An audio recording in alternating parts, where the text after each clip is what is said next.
A few days after my husband William was promoted to supervisor, Michelle, my mother-in-law, came over to celebrate. I looked around the dining room table, puzzled. I couldn't find the gift I had left there the previous evening. "Hey, do you know where the package I left on the table last night is?" Wearing his casual clothes and back in the living room, William replied with a smug smirk. "That cheap thing you gave me? I threw it out." I stared at him in shock. "It was in a Macy's bag.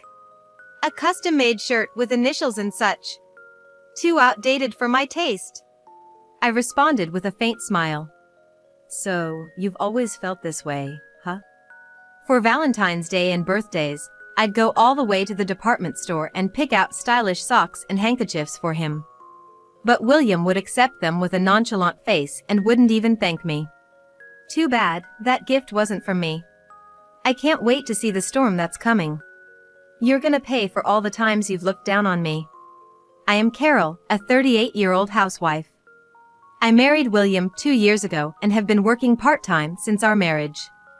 I met William, who was working in the parent company of my previous job, through our respective bosses, and we started dating. Many of our friends and colleagues were getting married, and I was feeling the pressure, so I was grateful to my boss for introducing us. I was drawn to William's confident and cheerful personality, believing that I can build a wonderful family with him. So, I happily accepted his proposal a year later. But shortly after our wedding, William began showing his arrogant true colors. The first red flag was his grumpy remark right after we returned from our honeymoon. "When are you gonna quit your job?" "What do you mean?" "We can live on my salary, can't we? Just quit your job." I was dumbfounded. It's not like we can rely solely on a husband's salary anymore. We might want kids someday, so I want to save up now. "Well, I'll allow you to work, but switch to part-time." "What if household chores are neglected?" "We're both working, so it's only natural for us to share the chores, right?" With that, William scoffed. "Come on now, you earn less than me, and yet you are trying to boss me around. That's ridiculous, right? My mom always kept our house spotless and was entirely devoted to my late dad. Well, that's expected from a wife, I guess. Oh, I can take out the trash if you want." It seems that his mother was a stay-at-home wife, and his father was a typical domineering husband. It's a bit much to expect that in this day and age. Arguing about it seemed so silly, so I just sighed and let it go. First, I asked my job to change from a full-time position to a part-time role ending at 3 p.m. After a few conversations, he'll probably understand. That's what I thought, but I was soon crushed by reality. William just wouldn't listen, and his condescending attitude only got worse. The thing that really got to me was his complaints about the food. He can't even prepare breakfast by himself, yet he was so picky. On a day when I was bedridden with a high fever, he came up to me and said, "What's for lunch?" Half asleep, I struggled to open my eyes and whispered with a raspy voice, "Sorry, I can't get up and cook right now. Just whip up something simple, like pasta or something." "Pasta? Simple?" I wanted to argue back, but I didn't have the energy, so I weakly said, "Just have some cup noodles." If you can't even prepare lunch, you're failing as a wife. Take better care of yourself. William didn't show any concern for me and just ate his noodles with a displeased look. Out of options, I warmed up some instant porridge and ate it. But then, a month later, when he caught a cold and was bedridden, he made a fuss, blaming it on me, made me prepare porridge, and expected me to care for him all night. When I mentioned that I had work the next day and couldn't, he got mad, saying, "What a cold wife! Don't you have any sympathy for your sick husband? Can't you see how much pain I'm in? Show some concern." To make matters worse, William had me prepare lunch for him every day, claiming that eating out was too expensive. He never showed any gratitude, just gave me a list of strict rules. I couldn't use leftovers from the previous night's dinner or frozen foods. Everything had to be made fresh. He insisted on a menu of vegetable soup, some egg dishes, fruit, toast, and coffee for breakfast. The fruit and egg dishes had to be different every day. Soon, I found myself constantly thinking about lunch ingredients and meal menus even at work, and my spirits were increasingly dampened.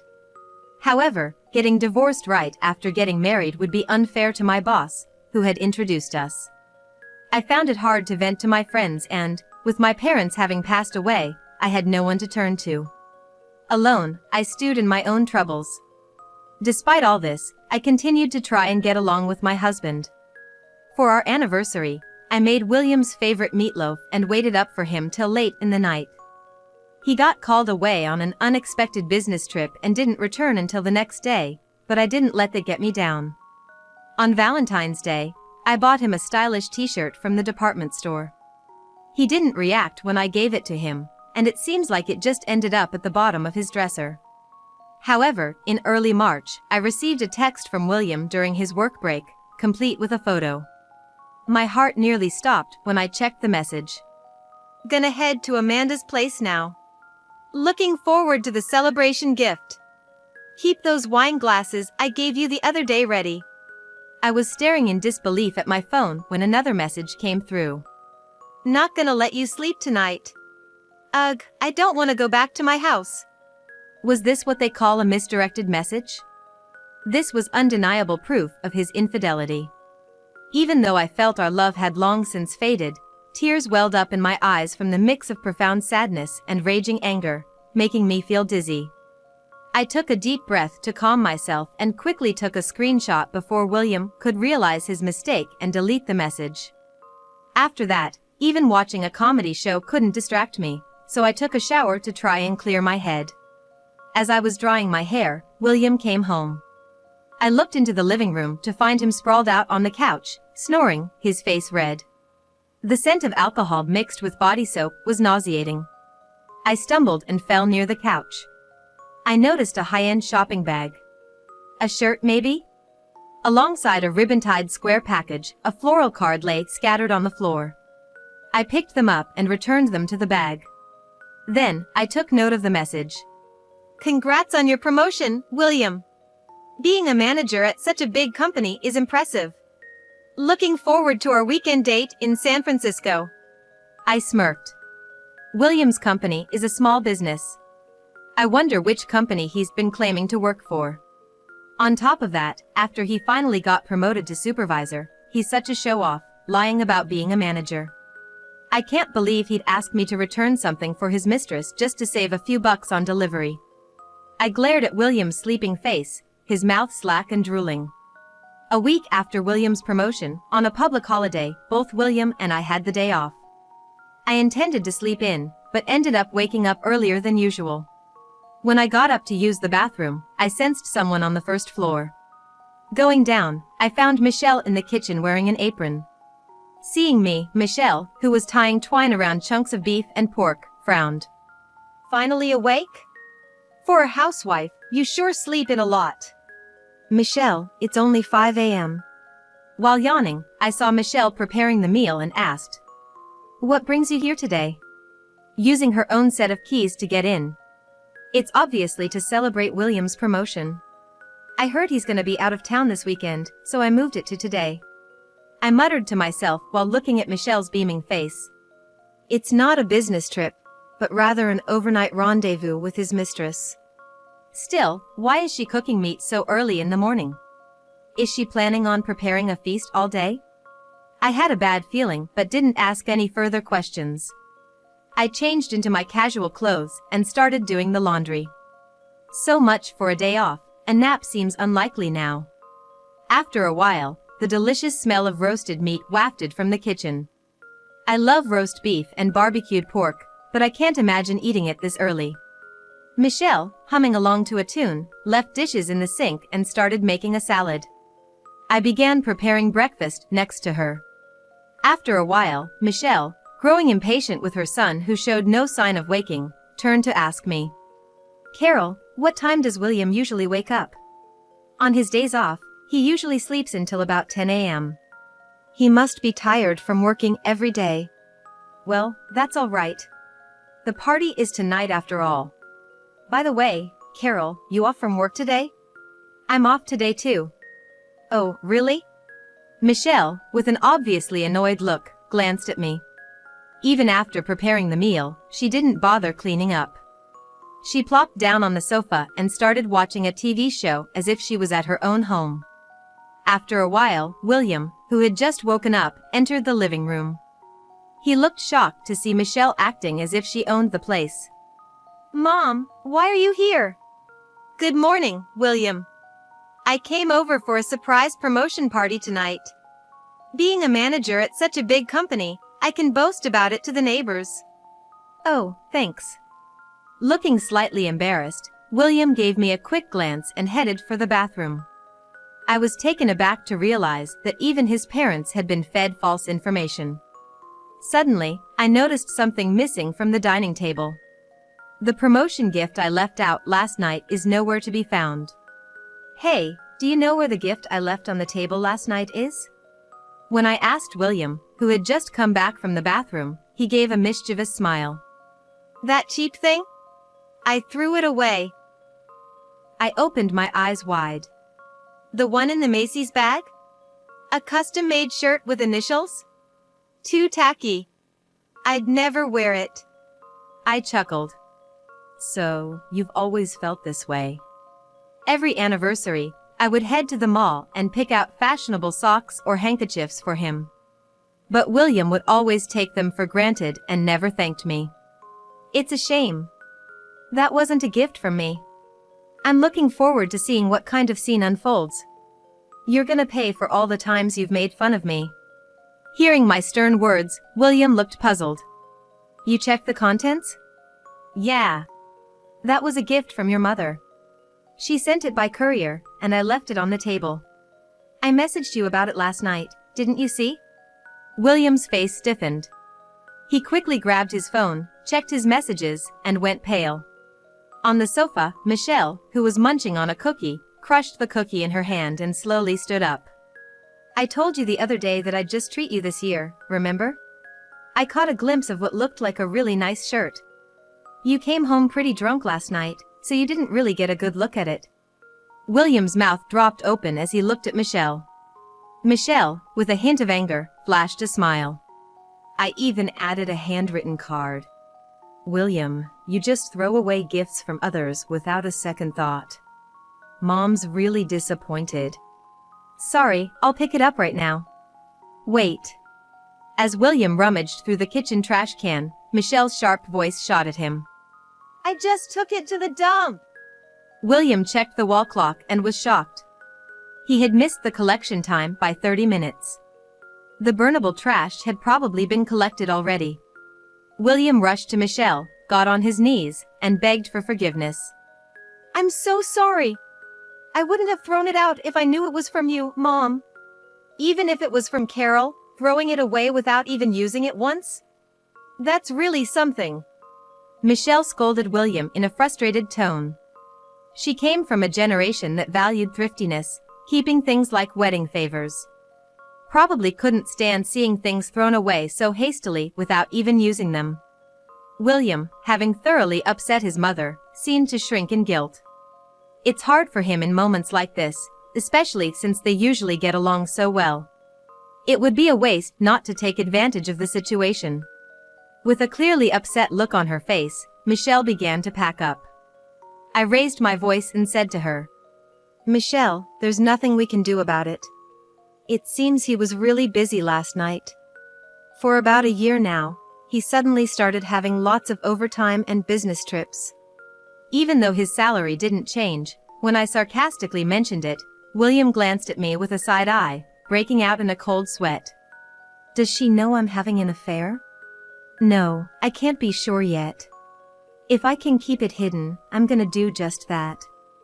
Seemingly torn inside, William managed a half smile and began to awkwardly explain. "Yeah, it's crazy, isn't it? I'm busier at work, but the pay remains the same. It feels like I'm working for some shady company. I get so frustrated. Heck, I barely have time to check my cell." By the way, Michelle, William sent me this message the other day. I was so shocked, I cried. I showed Michelle my phone. It was a message William had mistakenly sent to me a few days ago. Michelle's eyes widened. William, are you having an affair? Staring at the phone Michelle was holding out, William's eyes bulged. What the heck is this? That's my line. You mistakenly sent your lovey-dovey exchange with her to me. The wine glasses, those are the ones you had me order online, right? Yes, they are. I can't believe it. Making your wife buy a gift for your mistress? What were you thinking? You're not just making a fool out of me, but her as well. Give me a break. The shipping cost was $2.50. As long as she doesn't find out, it's fine. I paid you back for the glasses, what's your problem? Acting like it was the most natural thing in the world, William became defiant. So, that was the reason. What a penny-pinching man. You're stingy, yet you want to have an affair. If you were gonna cheat just 2 years into our marriage, why did you even marry me? Challenged with this question, William smirked. I chose you 'cause you seemed like you'd just follow my lead, didn't matter who it was. What the heck, that's terrible. But once we got married, I just got bored with plain ol' you real quick. Women gotta be young and pretty, you know. I was so taken aback by William's audacity that I couldn't find words. You've been cheating for over 6 months now, haven't you? It started when a coworker invited you to that strip club. Suddenly, you had all these business trips and worked weekends and overtime. I knew something was off. You're so naive. I just told you that and you believed me.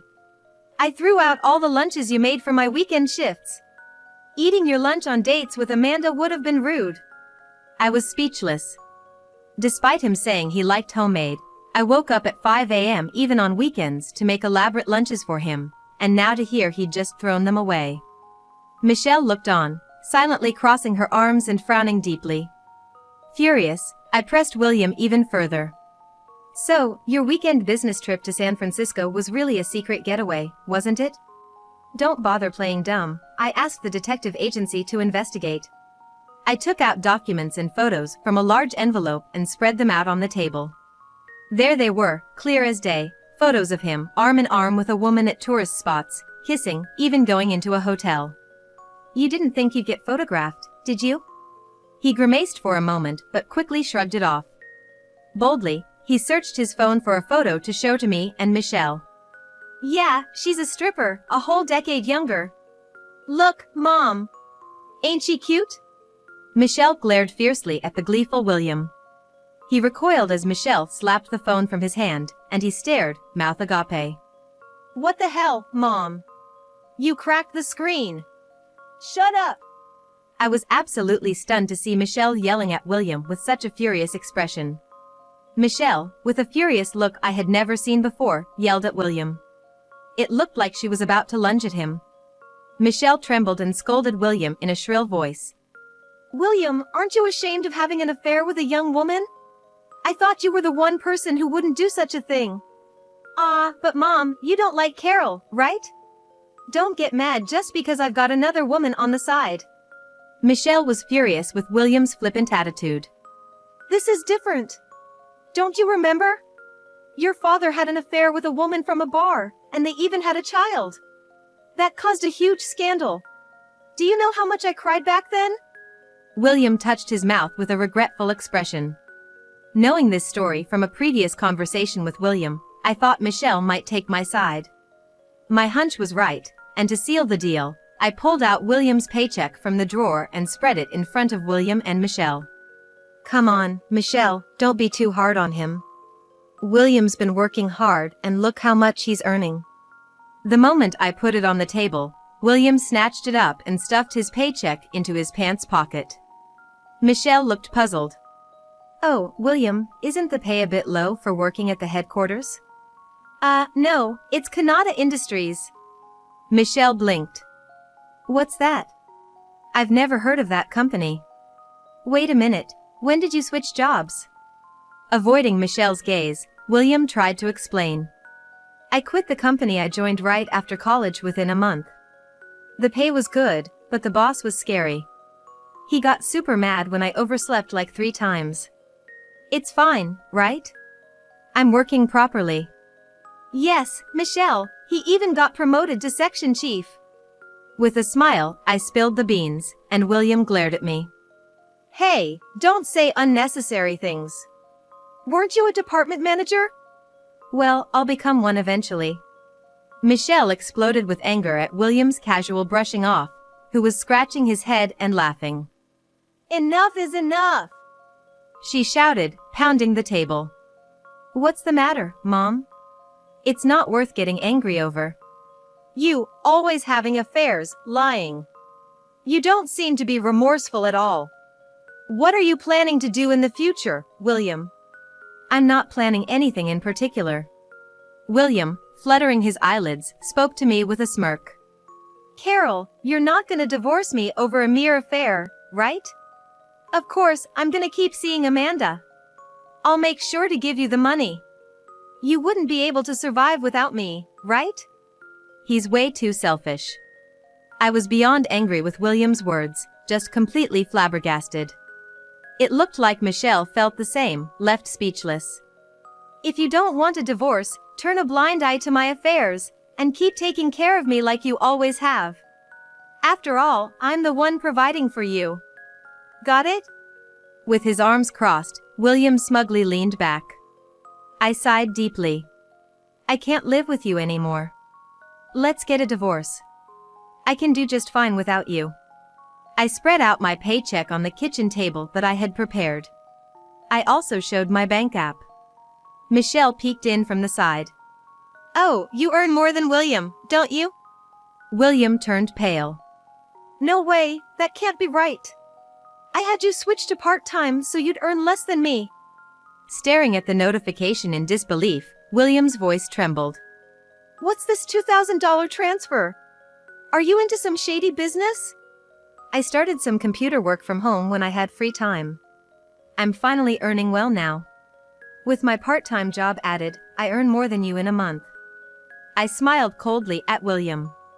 You can't just spend our shared money on your mistress. You've spent around $10,000, haven't you? Just let it go.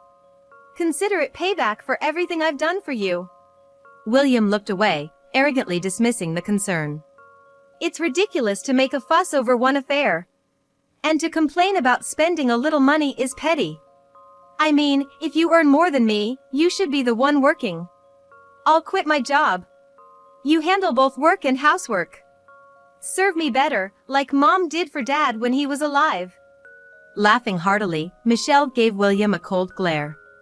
I can't deal with you anymore, William. Let's cut ties as a family. Wait, Mom, why? Do you think I served your dad out of love? I'm done with you. Whether you want to get a divorce or keep having affairs, do whatever you want. Michelle quickly gathered her things and headed for the front door. Stunned, I handed William the divorce papers. Don't mess with me. Why should I stay with you when I earn more? Expect a call from my lawyer tomorrow. We'll decide the compensation amount for your verbal abuse through him. Hey, don't decide things on your own. Leave my stuff here until the movers come to pick it up. If you throw anything away, I'll sue. I firmly declared and then left the room. Hey, you're joking, right? With a smirk, I silently turned away from William, who tried to stop me, and left our home. William resisted the divorce, but after being advised by a lawyer that going to court would cost more, he reluctantly agreed. The abusive language I had recorded on my phone served as evidence, and William had to pay me compensation. Moreover, he also had to compensate for spending over $10,000 from our shared savings, which seemed to drain his account. It became known at his company that we had divorced. To make matters worse, a colleague who accompanied him to the nightclub spilled the beans about the cause of our divorce, and rumors spread that he had gotten his mistress pregnant and even that he had been physically abusive to me. His boss, who made a speech at our wedding, was furious at the embarrassment and rescinded William's promotion, transferring him to the countryside instead. William sold our house and is moving to a remote area soon. According to neighbors, Michelle truly cut ties with William, tired of his insincerity. A friend said they recently saw William at the train station and were shocked by his pale, thin appearance. William, who had always relied on me for housework, must be struggling both mentally and at work, unable to rely on his mother and facing a tough environment at his office. I imagine his colleagues at the new subsidiary would know why he was transferred, and he'd be seen with skepticism. As for his mistress, after learning William's true position from a colleague, she quickly dumped him. He got what he deserved. After the divorce, I felt the weight lift off my shoulders and realized just how much I had endured. Despite my efforts, he never recognized them and always demanded more, treating me like a maid. I felt guilty about divorcing because my boss had introduced us. It seemed like I wasn't patient enough if I quickly wanted a divorce. I hoped one day he'd understand. But I had gotten used to suppressing my own feelings, thinking that way. Now that I'm single again, I feel free and refreshed. The urgency I felt to get married, have children, or not be alone in my old age has faded after the failed marriage. For now, I'm going to take a break from dating and enjoy my single life.